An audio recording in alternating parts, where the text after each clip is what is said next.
कहते हैं नवरात्रि का अंतिम दिन केवल पूजा का समापन नहीं, बल्कि उस आध्यात्मिक यात्रा का पूर्ण होना है जहां साधना, श्रद्धा और विश्वास हमें हमारी असली शक्ति से जोड़ते हैं।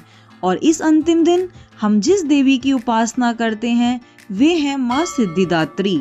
सिद्धिदात्री यानी वो देवी जो अपने भक्तों को सिद्धियां, सफलता और पूर्णता का आशीर्वाद देती हैं। माँ सिद्धिदात्री कमल के फूल पर विराजमान रहती हैं। उनका स्वरूप अत्यंत शांत, सौम्य और दिव्य होता है। उनके 4 हाथ होते हैं जिनमें वे चक्र, गदा, शंख और कमल धारण करती हैं।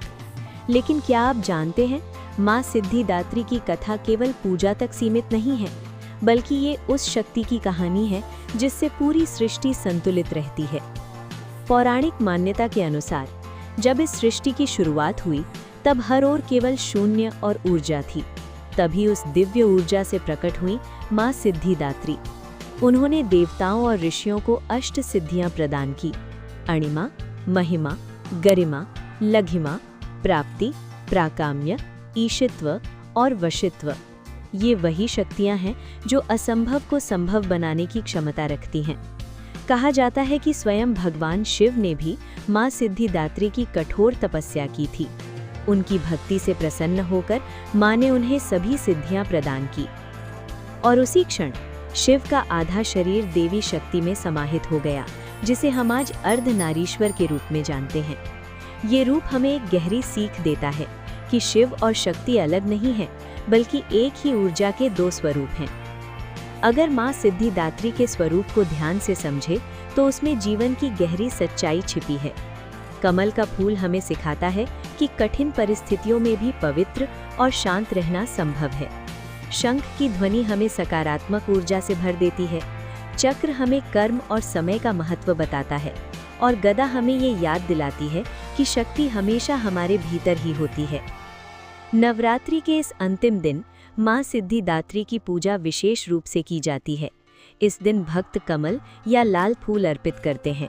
माँ को नारियल और हलवा पूरी का भोग लगाया जाता है और कन्या पूजन का विशेष महत्व होता है।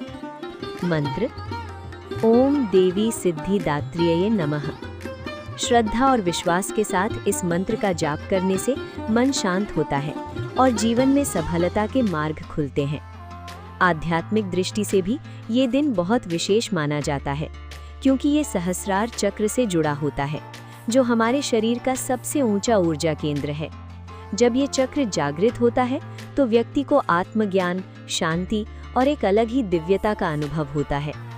अगर इस पूरी कथा को आज की जिंदगी से जोड़कर देखें तो माँ सिद्धिदात्री हमें यही सिखाती हैं कि जीवन में सच्ची सफलता तभी मिलती है जब हमारे भीतर संतुलन, विश्वास और शांति होती है, क्योंकि असली शक्ति बाहर नहीं, हमारे भीतर ही छिपी होती है।